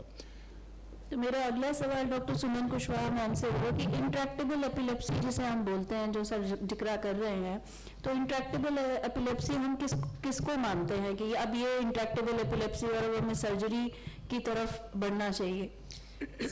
जैसा डॉक्टर गुरबचन ने बताया कि मैंने अपने जैसे लेक्चर में कहा था कि 70 to 80% हमारी जो एंटी एपिलेप्टिक ड्रग्स हैं, 2 एंटी एपिलेप्टिक ड्रग के कॉम्बिनेशन से कंट्रोल हो जाते हैं। पर अगर आपके पेशेंट को 2 एंटी एपिलेप्टिक ड्रग्स जो adequate for the seizure type है, मतलब अगर उसको जनरलाइज टोनिक क्लोनिक सीजर है या पार्शियल सीजर है, उसके एडिक्वेट अगर आपने 2 anti epileptic drugs for period of defined है 1 साल तक आपने अपने दी है और सीजर्स कंट्रोल नहीं हो रहे हैं, तब हम उसको रेजिस्टेंट एपिलेप्सी कहते हैं। पर 2 साल का टाइम, 1 साल का time with 2 drugs, depending on patient का डेमोग्राफी क्या है, वेट क्या है और पेशेंट का सीजर टाइप क्या है, और कंट्रोल नहीं हो रहे हैं, तब हम उसको रेजिस्टेंट एपिलेप्सी कहते हैं। एंड देन फिर go for the newer drugs, और न्यूअर ड्रग्स से भी अगर नहीं होता है, पॉलीफार्मेसी हमें करना नहीं है एपिलेप्सी में, बिकॉज जैसे मैंने बताया 50 अवेलेबल हैं आपके पास मॉलिक्यूल्स एपिलेप्सी के लिए, पर अगर आपका 2 से या 3 से कंट्रोल नहीं हुआ है then it means it's a resistant epilepsy. तो आपको जो ऑल्टरनेटिव ट्रीटमेंट है, either the patient has to go for surgery or any other neuromodulation for treating that epilepsy। क्योंकि बहुत सारे टाइम ये भी देखा गया है कि पेशेंट को 6-7 एंटी एपिलेप्टिक ड्रग चलते हैं और उसमें से एक भी एंटी एपिलेप्टिक ड्रग का डोज ठीक नहीं होता है। उसको कार्बामेज़ेपिन भी चलेगा, उसको वेलप्रोड भी चलेगा, उसको क्लोबाज़ेम भी चलेगा, एप्टोइन भी चलेगा, पर अगर आप देखेंगे 1, 2, 3, 4 किसी का भी डोज एडिक्वेट नहीं होगा, या उसको हो सकता है एप्टोइन की ज़रूरत ही ना हो रही और आप दे रहे हो। तो पॉलीफार्मेसी नहीं करनी है। इसलिए आपको, अगर आपको लगता है कि 2 ड्रग्स हो गए और मेरा पेशेंट कंट्रोल नहीं हो रहा है, please send the patient to specialist to look for all these, because before saying that the patient is having a resistant epilepsy हमें बहुत सारे पहले काम करने होते हैं, बिकॉज रेजिस्टेंट एपिलेप्सी बहुत कम है, और उसी के बाद हम फिर पेशेंट को फॉर अदर न्यूरोमॉड्यूलेशन या सर्जरी के लिए कर सकते हैं। तो it is very important to understand the anti epileptic management, right. अच्छा, मेरा अगला सवाल ये डॉक्टर सुमन कुशवाहा मैम से है कि जो नई दवाइयाँ आई हैं जैसे ब्रिवारेसिटाम है या लेवेटिरासिटाम है, तो ये पुरानी दवाइयाँ जो हमारी चल रही हैं, जो हमारे पेरिफेरल हेल्थ सेंटर्स में ऑल ओवर कंट्री अवेलेबल है, जैसे एप्टोइन, वेनिटोइन हो गई या वेलप्रोट हो गई या कार्बामेज़ेपिन हो गई, तो ये तो हमारे देश में अब कोई ऐसा कोना नहीं है जहाँ ये दवाइयाँ सरकारी तौर से नहीं उपलब्ध हैं। मतलब ये प्राइमरी हेल्थ सेंटर में ये दवाइयाँ हैं एपिलेप्सी की जो हमारे हर एक हेल्थ सेंटर में गांव-गांव में अवेलेबल है। तो इन दवाइयों को कब डॉक्टर समझे कि जो प्राइमरी हेल्थ सेंटर में, क्योंकि हम ये पब्लिक लेक्चर रिकॉर्ड कर रहे हैं, तो हम कब समझें, हमारे प्राइमरी हेल्थ केयर सेंटर्स वाले डॉक्टर्स कब समझें कि अब ये दवाई काम नहीं कर रही, तो उनको दूसरे हायर सेंटर में मरीज को रेफर किया जाए, या ईईजी की जांच जैसे होनी है या इलेक्ट्रोएन्सेफेलोग्राफ जो कि हमारे डिपार्टमेंट के अंडर में ही है, साइकियाट्री डिपार्टमेंट, जहाँ पे सभी का हम फ्री टेस्टिंग होती है, तो कब हम मरीजों को सजेस्ट करें कि मतलब पेरिफेरी से हमारे पास रेफर करें ओपिनियन के लिए, ऐसा क्या? तो डॉक्टर श्रुति, ये एक बहुत ही इंपॉर्टेंट कॉन्सेप्ट और बहुत ही समझने वाली चीज़ है कि everything which is new is not good. जो हमारी नई एंटी एपिलेप्टिक ड्रग्स आ रही हैं वो सारी ही अच्छी हैं, ऐसा नहीं है, ठीक है। द एपिलेप्सी ट्रीटमेंट जो होता है वो पर्सनलाइज्ड है, इट्स अ पर्सनलाइज्ड ट्रीटमेंट। फार्माकोजेनेमिक्स आ गया है एपिलेप्सी में बहुत ज़्यादा, तो ज़रूरी नहीं है कि नई ड्रग्स आपको इफेक्ट करेंगी। जो प्राइमरी एंटी एपिलेप्टिक ड्रग है, Eptoin, carbamazepine and valproate, they have good efficacy till date as well. जो नई ड्रग्स हैं उसमें यह है कि थोड़े साइड इफ़ेक्ट्स कम हैं पर इफ़ेक्टिव हैं, पुरानी ड्रग्स भी। The important thing is that जो नई ड्रग्स हैं दे आर कॉस्टलियर, और हमें पेशेंट को हमेशा ये बताना होता है कि क्योंकि आपका जो ट्रीटमेंट है वो लाइफ लॉन्ग चलेगा, तो एक costly drug versus a cheap drug which has got equal efficacy, अगर उसे साइड इफ़ेक्ट्स नहीं हो रहे हैं तो ये समझना बहुत ज़रूरी है कि पेशेंट का जो ट्रीटमेंट है वो हमें पर्सनलाइज करना है। उसके इकोनॉमिक्स बहुत ज़्यादा इंपॉर्टेंट है कि वो पेशेंट आपका वो ड्रग खरीद भी पा रहा है कि नहीं खरीद पा रहा है। जो काम मेरा कार्बामेज़ेपिन से चल रहा है, मैं उससे लेवेटिरासिटाम क्यों दूंगी? Carbamazepine is equally safe. And जो हमारी सबसे ज़्यादा पुरानी ड्रग है जिसको हम बार्बिट्रेट कहते हैं, that is also very much effective in some patients. हमें ऐसा लगता है कि यार ये तो इतनी पुरानी 1970s की ड्रग है, अब मैं बार्बिट्रेट क्यों लिखूं? But that is also effective drug. Personalize होता है, किसी को कोई ड्रग काम करती है, किसी को कोई ड्रग काम करती है। तो हमें पुरानी ड्रग्स छोड़ के एकदम से नई ड्रग पे नहीं जाना, specially for the government institutes, because we cater to lot of poor patients. तो अगर हमारा काम एक सस्ती ड्रग में चल रहा है तो हम उससे नई डिज़ाइन ड्रग क्यों देना चाहेंगे? पर yes, the patient who can afford and are ready for longer duration of those drugs, you can give, because side effects are less with those drugs, right? मेरा अगला सवाल डॉक्टर अंजू मैम से है कि बच्चों में मिर्गी की बीमारी का कब तक इलाज चलता है, या उनका इलाज बंद करने की क्या इंडिकेशन रहते हैं कि हम कब बंद कर सकते हैं? ऐसा है कि अगर बच्चा नॉर्मल है, उसका डेवलपमेंट नॉर्मल है और उसको मिर्गी डायग्नोज हुआ है, तो जनरली 2 से 3 साल जब तक उसको दौरा ना आए, उसके बाद दवाई हम 2 से 3 महीने में बंद करते हैं। तो 90% बच्चों की इस प्रकार दवाई बंद हो जाती है।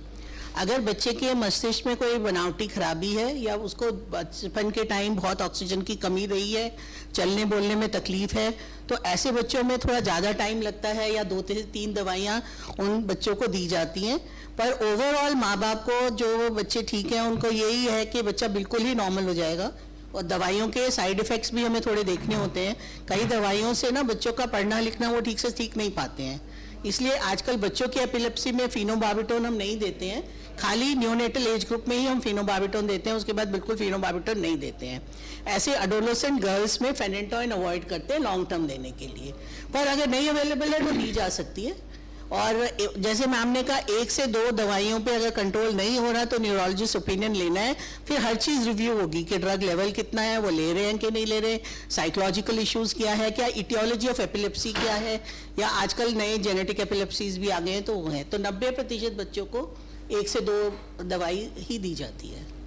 मेरा अगला सवाल डॉक्टर गुरबचन से होगा कि अगर 50-60 साल की उम्र में पीड़ित कोई व्यक्ति है और मिर्गी पहली बार दौरे के साथ आए, तो उस केस में हम आपका क्या प्रोटोकॉल रहता होगा? मतलब पहले कभी मतलब एपिलेप्सी नहीं हुई है? एक्चुअली क्या है कि पहले अगर मान लीजिए एक सिंगल दौरा है, पहला दौरा है, तो मेटाबॉलिक कॉजेज बहुत सारे हैं उसमें कॉमन है मैम। तो फिजिशियन का ओपिनियन बहुत जरूरी है उसमें कि भाई कॉज क्या है उसका। मेटाबॉलिक कॉजेज बहुत ज़्यादा होते हैं, सिंगल सीजर है, अनप्रोवोक्ड सीजर है, सिंगल सीजर है, तो ऐसा नहीं है कि सीधा एंटी एपिलेप्टिक स्टार्ट कर दो आप, पहले उसको इन्वेस्टिगेट करो कि कॉज क्या है। एक्चुअली कॉज के depending on the cause he आपको ट्रीटमेंट करना है, ऐसा नहीं है कि किसी को भी ब्लैंकेट एक दौरा है आपने स्टार्ट कर दिया, ऐसा नहीं है। तो न्यूरो इमेजिंग के जो सीटी स्कैन या एमआरआई के जो स्पेशल प्रोटोकॉल्स वगैरह जो रन होते हैं, वो उनके क्या इंडिकेशंस है? बिकॉज आजकल हमारे पास ऐसे बहुत पब्लिक आ रही है जिसके के पास सीटी स्कैन करा के ही हमारे पास सीधा पब्लिक आ रही है। Actually क्या है ना, पहले से ही पेशेंट सीधा घुसते ही सीटी पेशेंट स्कैन अप्रिहेंसिव होता है एक्चुअली ना, अवेयरनेस ही है भी एक तरह की पेशेंट को कि जैसे ही उसको सीजर आया ना, उसको लगा कि कोई ना कोई कॉज है, तो वो एमआरआई कराने के बाद वो सेटिस्फाइड हो जाता है कि चलो ठीक है ब्रेन ठीक है, दवाई खानी है मुझे। तो पेशेंट अपने लिए भी कराता है बहुत बार और फोर्स भी करता है फिजिशियन को भी, नहीं मेरा सीटी करा दो। पेशेंट भी इसमें इन्वॉल्व होता है कि नहीं मुझे रूल आउट करना है, कि मुझे करा के दीजिए, आपको समझाओगे भी नहीं ये कॉज है, ये कॉज है, नहीं मुझे एमआरआई कराना है। तो पेशेंट भी ये कराना चाहता है, लेकिन अगर कभी न्यूरोलॉजिकल डेफिसिट आ रहा है, कोई पेशेंट को रिकरेंट सीजर्स आ रहे, कोई डेफिसिट आ रहा है, वीकनेस आ रही है, हेडेक भी एसोसिएटेड है साथ में, या और डेंजर साइंस हैं पेशेंट को साथ में, या कोई हिस्ट्री रही है जैसे ट्रॉमा की, और तो इस कंडीशन में फिर इमेजिंग का रोल है। रिकरेंट हो रहा है, हेडेक है साथ में, कोई न्यूरोलॉजिकल डेफिसिट है, कोई वीकनेस है, तो उस कंडीशन में कराना चाहिए। और बच्चों में भी फेब्राइल सीजर है तो नहीं है इमेजिंग की जरूरत, पर अगर सिंपल फेब्राइल सीजर के अलावा और कोई भी दौरा है तो इमेजिंग करानी है, इमरजेंसी नहीं है। ट्रीटमेंट पहले शुरू करनी है और उसके सीजर कंट्रोल करने हैं, वो इमेजिंग कराएगा। और वैसे एमआरआई बेटर है सीटी से, पर अवेलेबल नहीं है तो हम सीटी स्कैन भी कर सकते हैं, और हेड इंजरी के केसेस में यूजुअली सीटी प्रेफर करते हैं। डॉक्टर अंशुमन से मेरा सवाल है कि हम सिंकोप और एपिलेप्सी में फ़र्क कैसे समझें, जैसे मिर्गी में और इसमें, क्योंकि दिल के दौरे में भी एकदम चक्कर और घुमेर सी आएगी और एपिलेप्सी में भी एकदम बेहोशी सी रहेगी, तो हम कैसे उसको डिफ्रेंशिएट करें? हाँ, ये बहुत अच्छा सवाल है और ये डॉक्टर्स के लिए और आम जनता के लिए भी बहुत इंपॉर्टेंट है कि नॉर्मल बेहोशी या फेंटनेस जिसको कहते हैं, उससे हमें डिफ्रेंशिएट करना कि सीजर या दौरा क्या होता है। तो दौरे में जनरली जो पेशेंट है उसकी पोजीशन कैसी भी हो सकती है, लेटा हुआ भी हो सकता है, अपराइट भी हो सकता है, बैठा हुआ भी हो सकता है, बट जनरली जो बेहोशी या फिर सिंकपी होता है वो अपराइट पोजीशन में ही आता है। तो एक तो पोजीशनिंग पेशेंट की, दूसरी चीज़ जब दौरे और हम बेहोशी को डिफ्रेंशिएट करते हैं उसमें ये होता है कि उसका अगर हम ड्यूरेशन देखें कि कितने समय के लिए वो आया है। जनरली जो फेंटनेस या बेहोशी होती है वो कुछ सेकंड्स के लिए होती है, ये 15-20 सेकंड के लिए, बट दौरा जैसे मैम ने भी बताया कि 2 मिनट तक आ सकता है, 1 से 2 मिनट के बीच में दौरा आता है, कम भी आ सकता है, बट एक ये डिफ्रेंशिएटिंग पॉइंट रहता है। फिर इसके बाद जब पेशेंट को होश आता है तो उसको हम कहते हैं पोस्ट इक्टल कन्फ्यूजन। तो दौरे के बाद पेशेंट को कन्फ्यूजन रहती है, मतलब उसको वो एपिसोड रिकॉल नहीं कर सकता कि उसके साथ क्या हुआ था, बट बेहोशी वाले पेशेंट जनरली वो चीज़ याद कर सकते हैं। फिर कुछ ऐसे फिनोमेना जैसे कि अप रोलिंग ऑफ आई, आंखें ऊपर देखना जैसे मैम ने बताया, और मुंह से झाग आना, या फिर टंग बाइट, ये भी हो सकती है, ये भी दौरे में ही होती है, लेकिन बेहोशी में टंग बाइट नहीं मिलेगी।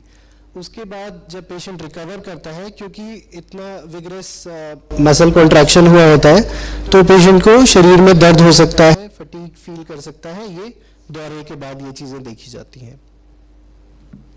आमतौर में हम जांचों के जरिए और इसमें कभी कभी हमारे रेजिडेंट डॉक्टर्स अमोनिया सुंघाने की कोशिश करते हैं मरीजों को, या वो करने की कि भाई ये असली मिर्गी है या नहीं है। तो उसके वो एक गलत धारणा, मैं कहूँगी मनोरोग विशेषज्ञ होने के नाते कि ये गलत धारणा है जिसके के लिए ये नहीं करना चाहिए। बट फिर भी कैसे, आप क्या सुझाव इसके लिए है पकड़ने के लिए? इमरजेंसी मेजर्स में मैम ने पहले ही बताया हुआ है बहुत अच्छे से कि जो भी चीज़ें, बेसिकली ये चीज़ें फिल्मी चीज़ें हैं जो हमने फिल्मों में देखा है कि जूते सुंघा रहे हैं या कुछ कर रहे हैं, तो वो हमें नहीं करना है। पेशेंट को सेफ एनवायरनमेंट में लेना है। मीडिया में वो पब्लिसाइज होता है, पब्लिसाइज हुआ है तो वो एक कॉमन कल्चर में आ जाता है कि अच्छा ये चीज़ होती होगी, और वो सच हो जाता है, सच माना जाता है। बट वो वैसा नहीं है। लोग बहुत ऐसा कोशिश करते हैं मुंह में फिंगर डाल के उसको टंग बाइट को रोकने का, वो भी गलत है, क्योंकि उससे उसकी फिंगर की ही इंजरी हो जाएगी जो केयर गिवर है। तो वो भी नहीं करना होता है। मुंह में कोई रस्सी या ऑब्स्ट्रक्शन हमें नहीं करना है, और पेशेंट को बस एक लेटरल पोजीशन में करवट में लिटा दीजिए। उसके आसपास से कोई भी ऐसी वस्तु, डेंजरस सामान वो हटा देना चाहिए, और we just have to wait कि कब वो सीजर शांत होगा। और सबसे ज़्यादा मेडिकल हेल्प की ज़रूरत है, फिर उसको तुरंत किसी हॉस्पिटल में लेके जाना है। एक बात जो डॉक्टर श्रुति ने पूछी, वो जो अमोनिया सुंघाते हैं, तो ये बहुत कॉमन है मेडिकल कॉलेजेस में, इवन हमारे वहाँ पे भी, कि पेशेंट आया और जो भी डॉक्टर है वहाँ पे उसको समझ में आता है कि ये शायद सूडो सीजर है ना, पीएनएस जिसको कहते हैं सूडो सीजर। क्योंकि हमारे विभाग तक जब तक मरीज आते हैं तब तक ये सब एक्सपेरिमेंट हो चुके होते हैं। Pseudo seizure is also common, वो सीजर के पेशेंट में भी होता है, जिसको दौरे पड़ते हैं सच के, उसको भी ये सूडो सीजर, जिसको अब शायद झूठ के दौरे, अगर मैं रॉ लैंग्वेज में बोलूँ तो उनके ये दोनों बहुत ज़्यादा एसोसिएट है। बिकॉज क्योंकि साइकेट्रिक जो कोमॉर्बिडिटीज़ हैं वो सीजर्स के पेशेंट में कुछ ना कुछ होती हैं, तो ये जो सूडो सीजर वाला मामला है ये भी बहुत ज़्यादा एसोसिएटेड है सीजर के साथ। पर वो जो हम मेथड करते हैं that is a very raw method actually to say कि हाँ मैंने उसको सुंघाया और वो उठ के बैठ गया। There are very sophisticated methods to rule out the pseudo seizure, जिसमें अगर हम वीडियो EEG कराएं पेशेंट का तो हमें समझ में आ जाता है। पर yes we know, I know कि हमारे जो रेजिडेंट्स हैं जो ओपीडीज में, इमरजेंसीज में होते हैं, दे आर एक्चुअली बहुत ज़्यादा उस समय उनके पास टाइम नहीं होता, तो उनको ऐसा लगता है कि चलो हम इसे सुंघा के देखें, ये बैठ गया तो ये सूडो सीजर है, उसको बोलो कि कल ओपीडी में आए। तो ये, पर that is not a good practice to do. अगर हम 5 या 10 मिनट बात करने की कोशिश करें तो हमें समझ में आ जाएगा कि क्या मानसिक तनाव का क्या कारण है। हमें मरीज, और जो हम डिक्टम पढ़ाते भी हैं और कहना भी चाहते हैं कि हमें मरीज को इग्नोर नहीं करना है। We should not ignore the patient. Patient, हमारे को पेशेंट का ध्यान रखना है। पेशेंट का ध्यान रखते हुए हमें उसके सारे इलाज के प्रोटोकॉल करने हैं। अगर मानसिक तनाव भी है तो मानसिक तनाव का कारण समझें और उसका निवारण करें। उसके लिए आप मनोरोग विभाग में उसको भेजें, और जैसा कि बताया गया उसके जो पैटर्न है, एक पैटर्न है दौरे का, एक पैटर्न है इस तरीके से झटके आते हैं, मुंह से झाग आता है, वो पैटर्न जो है वो सूडो सीजर में नहीं होता, वो पैटर्न मिसिंग होता है। सिर्फ कोई चोट का कारण नहीं होता, कोई इंजरी ऐसी नहीं होती कि जो मिर्गी की बीमारी में जैसे होती है खून निकल आता है, उस तरीके की कोई इंजरी नहीं होती। टंग बाइट, जीभ का कटना नहीं होता। इनकॉन्टिनेंस, पेशाब कपड़ों में हो जाना, लैट्रिन कपड़ों में हो जाना, ये नहीं होता। एक जांच है जिसे हम कहते हैं सीरम प्रोलैक्टिन लेवल्स, वो हमारी मिर्गी की बीमारी में बढ़ी हुई होती है, इसमें नहीं होती। अगर हम ईईजी की जांच करते हैं तो ईईजी की जांच हमारी इसमें नॉर्मल आती है। और मानसिक तनाव का कारण कई बार हमें मिलता है, जो कि हमें एकदम नहीं भी मिल पाता, तो हमें 2, 3, 4 सेटिंग्स में बार बार बातचीत के दौरान वो कारण मिल जाता है। पर हमारा सभी से अनुरोध है, और पब्लिक से भी और मरीज के रिश्तेदारों से भी, कि ऐसी स्थिति में मरीज को इग्नोर ना करें, मरीज की तरफ ध्यान दें। बट जो भी समस्या है उसको उसका देखें और उसका निवारण करें, क्योंकि वो मानसिक तनाव से संबंधित है। तो मानसिक तनाव में मिर्गी भी बढ़ेगा और मानसिक तनाव में सीडोसीजर भी बढ़ेगा, दोनों ही बढ़ेंगे। तो ज्यादातर टेक्स्ट बुक्स में भी यही है कि दोनों कोमॉर्बिड को एसोसिएशन है, कोएग्जिस्ट करती हैं दोनों चीजें। बच्चों में सूडोसीजर कम होते हैं, पर अलग अलग चीजें और भी हो पाती हैं, जैसे सिंकोप।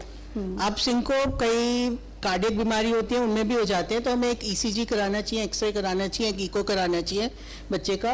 और कई बार बच्चे सांस रोकते हैं, जिनको ब्रेस्ट होल्डिंग स्पेल्स कहते हैं, उनके बाद भी दौरे आते हैं, तो इनको भी हमें डिस्टिंग्विश करना है एपिलेप्सी से। और वीडियो ईजी बेस्ट है, वीडियो ईजी करके हम कह सकते हैं कि ये सूडोसीजर है कि नहीं। और जैसे डॉक्टर श्रुति ने कहा, ट्रीटमेंट पहले करनी है। और जो क्रॉनिक एपिलेप्टिक्स होते हैं उनमें सूडोसीजर और सीजर इकट्ठे होते हैं। मैं डॉक्टर गुरबचन सर से जानकारी हासिल करना चाहूंगी कि अगर एक स्पेस ऑक्यूपाइंग लीजन है, जिसे कि हम ब्रेन ट्यूमर कहते हैं, तो उस स्थिति के लक्षण जो हैं उसमें कैसे, क्योंकि हमारे पास ज्यादातर ब्रेन ट्यूमर के मरीज जब बहुत एडवांस हो जाते हैं तब हमारे हॉस्पिटल में आते हैं टर्शरी केयर में, तो क्या ऐसे लक्षण हैं जिनसे हम ब्रेन ट्यूमर को जल्दी थोड़ा सा पहचाने, और अगर उसमें इसकी सीजर की या फिट होने की संभावना रहती है तो कैसे पकड़ें उससे? देखिए, ऐसा नहीं है कि सारे ब्रेन ट्यूमर्स में सीजर होंगे पेशेंट को, तो ये नहीं सोचना है कि भाई अगर सीजर नहीं है तो ब्रेन ट्यूमर नहीं होगा। बहुत कम पेशेंट्स हैं जिनमें सीजर्स होते हैं ट्यूमर्स में। पहली बात तो यह है, लोकेशन पर डिपेंड करता है कि इसको सीजर होगा कि नहीं होगा। मान लीजिए एक आपका आइडली तो मुझे लगता है जैसे हेडेक है, हेडेक कॉमनेस्ट फीचर है ब्रेन ट्यूमर का, तो लोग क्या करते हैं कि ओवर द काउंटर ड्रग ले लेंगे या किसी भी डॉक्टर को दिखा लेंगे, तो अपने आप को इग्नोर करते हैं, है ना। डेंजर साइंस जो है ओनली जो मतलब जो स्पेशलिस्ट है उस ब्रांच का, न्यूरोलॉजिस्ट हो गया या न्यूरोसर्जन हो गया, वही देख के बता सकता है कि नहीं यार इसको सीटी की जरूरत है। बाकी कुछ ऐसे होते हैं कि डेफिसिट्स होते हैं, कुछ हमारे न्यूरोलॉजिकल डेफिसिट्स होते हैं, कुछ एपरेंट होते हैं, जैसे मान लीजिए कुछ एलोकेंट एरियाज हैं, जैसे आपका मोटर एरिया हो गया, लैंग्वेज एरियाज हो गया, विजुअल एरियाज हो गए, ये कुछ एलोकेंट एरियाज होते हैं तो जल्दी प्रेजेंट कर जाता है पेशेंट इसमें। कुछ ऐसे होते हैं नॉन एलोकेंट एरियाज होते हैं, उसमें क्रोनिक हेडेक रहता है पेशेंट को। तो ऐसा है कि कोई भी जैसे हेडेक है पेशेंट का या कोई भी न्यूरोलॉजिकल डेफिसिट है, उसको पेशेंट को कोई दिक्कत है, तो आप उसको हेडेक को इग्नोर ना करके किसी स्पेशलिस्ट डॉक्टर से ही अपना कंसल्ट करें, ताकि वो बता सके कि भाई नहीं अब इसको इमेजिंग की जरूरत है कि नहीं है। और आजकल के सिनेरियो में क्या है कि पेशेंट बहुत अवेयर है और इजिली अवेलेबल है, रेडियोलॉजिकल MRI CT अवेलेबल है, तो पेशेंट खुद से करा लेगा। मैंने जैसे आपको बताया कि वो खुद से ही MRI करा लेगा, किसी डॉक्टर से लोग लगा खुद से करा के ले आता है।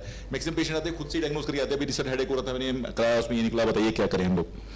तो मेरा बस यही कहना है कि जैसे भी उसको कुछ लगता है कि कुछ मानसिक रूप से कोई भी दिक्कत है उसको, तो उसको स्पेशलिस्ट को दिखाना है, rather than over the counter लेके ड्रग लेके अपना नहीं करना है कि भाई हेडेक हो रहा है तो मैं दवाइयाँ यहाँ से ले लूँ, है ना, मुझे ये दिक्कत हो रही है तो किसी भी लोकल डॉक्टर से ना जाए, वो स्पेशलिस्ट डॉक्टर के पास जाए, ताकि उसका डायग्नोसिस टाइमली हो जाए और उसको टाइमली ट्रीटमेंट भी मिल जाए। मेरा डॉक्टर सुमन कुशवाहा मैम से आखिरी सवाल है कि क्या हम ट्रीटमेंट गैप के बारे में, WHO कह रहा है कि ट्रीटमेंट गैप जो है वो एक तो epilepsy maximum low middle income countries जैसे हमारे देश में ज़्यादा 70% एपिलेप्सी के patients low middle income countries में, और दूसरा ट्रीटमेंट गैप का जो इशू है उसको हम कैसे आम तौर पे पब्लिक को क्या मैसेज दो तीन कैची लाइन से दो तीन कैची लाइंस इसमें ये होंगी कि जैसे लोग अदर मेडिकल कंडीशंस, डायबिटीज़ का इलाज कराते हैं, diabetes is also life long, so हमें ये समझना पड़ेगा और समझाना पड़ेगा लोगों को कि जो एपिलेप्सी है वो ठीक हो सकती है, उसका ट्रीटमेंट अवेलेबल है, इफ़ेक्टिव ट्रीटमेंट अवेलेबल है, और कोई मतलब एज ए सोसाइटी या समाज को ही हमें पूरा इसके लिए तैयार होना पड़ेगा कि हम एपिलेप्सी के पेशेंट्स को और दूसरे मरीजों से अलग ना समझें। डायबिटीज़ हाइपरटेंशन का मरीज़ है जैसा, वैसे एपिलेप्सी का मरीज़ है। जब तक हम सोसाइटी में ये नहीं समझेंगे तब तक ये जो गैप है वो कम नहीं होगा। तो this is very important, as a society हमें तैयार होना है एपिलेप्सी के ट्रीटमेंट और एपिलेप्सी का जो ट्रीटमेंट गैप है उसको रिड्यूस करने के लिए। Thank you. आप कोई और प्रश्न, जो जानकारी और कोई प्रश्न पूछना चाहेंगे सर? आप लोग सर, डॉक्टर रंगा सर कुछ पूछना चाहेंगे? अच्छा, डॉक्टर कुलदीप सर। जैसे कुछ मरीज एक्सपेक्ट करते हैं कि जब दौरा उनको पड़ता है, बेटी की बीमारी हम बताते हैं तो वो हम उनका जब CT स्कैन कराते हैं या MRI कराते हैं तो उसमें कुछ नॉर्मल आता है। तो कई बार वो समझने लगते हैं कि इनको मिर्गी की बीमारी नहीं है या कोई तकलीफ नहीं है तो दवाई क्यों देनी है। तो क्या मिर्गी की बीमारी में ज़रूरी है कि हमारा CT स्कैन, MRI या EEG उसमें कुछ चेंजेस आए हैं, और अगर नहीं आते हैं तो ऐसे मरीजों को किस तरह से हैंडल आप समझते हैं करना ये चाहिए? बहुत this is the most common question which we as physicians face in our OPDs कि डॉक्टर साहब सब तो नॉर्मल आया है, मेरा EEG भी नॉर्मल है, मेरा CT भी नॉर्मल है, MRI भी नॉर्मल है, फिर भी मुझे दौरा हो रहा है। तो हमको पेशेंट को कन्विंस कराना है कि बहुत सारे 30 से 40% जो होते हैं वो इडियोपैथिक जनरलाइज एपिलेप्सी होते हैं। उसमें कॉज हमें स्ट्रक्चरल नहीं दिखता है, पर न्यूरोकेमिकल लेवल पे या जेनेटिक लेवल पे कुछ ना कुछ कॉज है जिसके कारण दौरा हो रहा है। तो हमें उन्हें बहुत ज़्यादा पेशेंस से ये समझाना है कि दौरा हो रहा है, आपको भी दिख रहा है, हमें भी दिख रहा है, क्लिनिकली दौरा हो रहा है। तो डायग्नोसिस हम क्लिनिकली बनाते हैं, आपके पेशेंट को दौरा हुआ है इसलिए आप लेकर आए हैं। हाँ, हम जैसे 100 causes, more than 100 causes of epilepsy हैं, वो कॉज हो सकता है हमारे MRI में ना आए, पर आपको दौरा है और आपको इलाज लेना पड़ेगा। और यही वाले पेशेंट हैं जो यूजुअली ट्रीटमेंट फॉलो नहीं करते हैं, कंप्लायंट नहीं होते हैं, और अगर उनके 6-7 महीने ठीक से गुजर गए तो यही पेशेंट हैं जो ट्रीटमेंट छोड़ते हैं और फिर वो रिकरेंस सीजर करके आते हैं। तो मैसेज ये है कि जो दौरा है या मिर्गी है वो ज़रूरी नहीं है कि उसमें आपके टेस्ट एबनॉर्मल आए, वो एक क्लिनिकल डायग्नोसिस और उसका भी इलाज इतना ही इम्पोर्टेंट है कि आपको कारण मिला है या नहीं मिला। और दौरा रोकना इसलिए ज़रूरी है क्योंकि अगर कोई भी पेशेंट है, सीढ़ी उतर रहा है, सड़क पे चल रहा है, बाईसाइकिल चला रहा है, तो वो गिर सकता है, उसको इंजरी हो सकती है। तो ये भी पार्ट ऑफ काउंसलिंग उनको करना ही पड़ेगा, क्योंकि ये तो डेफिनेट है कि अगर MRI में उन्हें कुछ दिखता है तो वो ट्रीटमेंट ज़्यादा करते हैं। पहले NCC ज़्यादा कॉमन था, पर हमने बच्चों में देखा है कि जब से स्कूल हेल्थ प्रोग्राम चला है एंटी हेलमिंथिंग्स का, NCC का इंसिडेंस डेफिनेटली कम हो गया है। अब हमें हार्डली 10% बच्चों में NCC दिखता है, पूरे साल में 1 से 2 NCC आ रहे होते हैं। तो वो बच्चे डेफिनेटली जाते हैं, झाड़ा लगाने वाले के पास जाएंगे, कहीं लिखा होता है, दिल्ली में ही लिखा है 5 खुराकों से मिर्गी ठीक। तो ऐसा नहीं होता है, उनके पेरेंट्स को काउंसिल करना पड़ता है, दूसरे तीसरे सीजन में फिर वो मानते हैं। मैं जानता हूँ कि हम समय सीमा से काफी आगे बढ़ चुके हैं, बट ये वार्ता हमारे सभी के लिए बड़ी दिलचस्प रही है। कोई सवाल किसी के मन में अगर हो, वार्तागृह में मौजूद कोई भी अगर पूछना चाहे।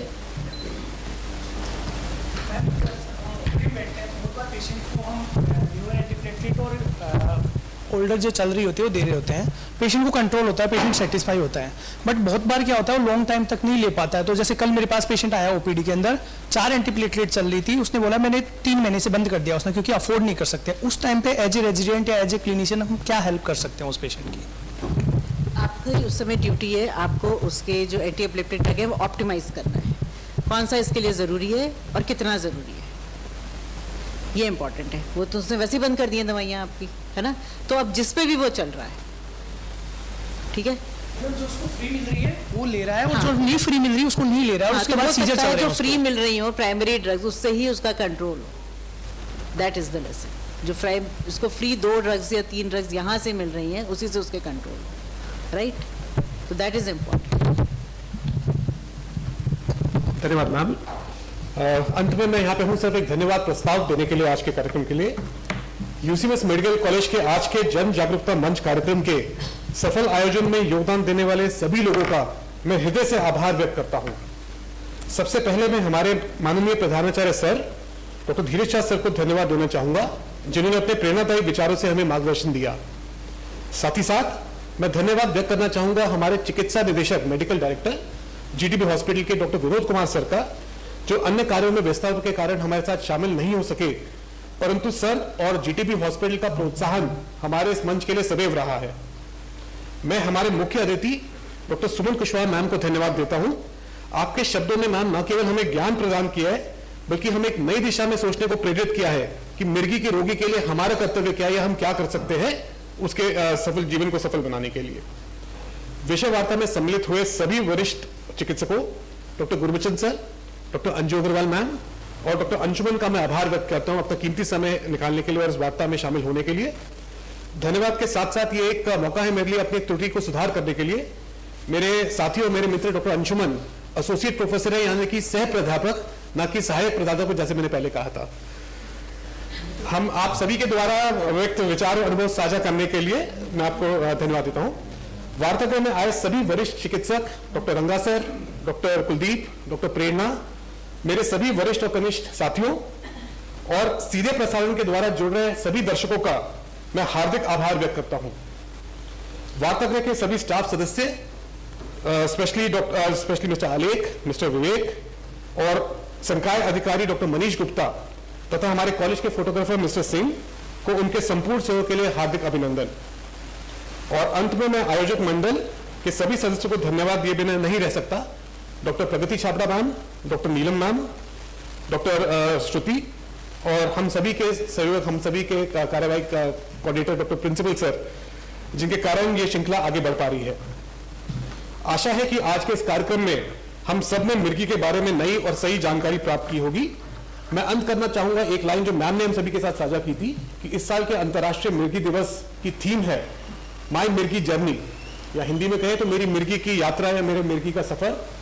जीवन में हम सभी ने सफर करना है, कभी अंग्रेजी वाला, कभी हिंदी वाला, लेकिन आज जो ज्ञान हमें प्राप्त हुआ है, जो जानकारी हमें प्राप्त हुई है, न तो मैं आशा करता हूं बल्कि मुझे पूर्ण विश्वास है कि हम मिर्गी रोगियों के सफर को सुगम और सफल बना पाएंगे। धन्यवाद आप सभी का। जय यूसी मिस, जय हिंद।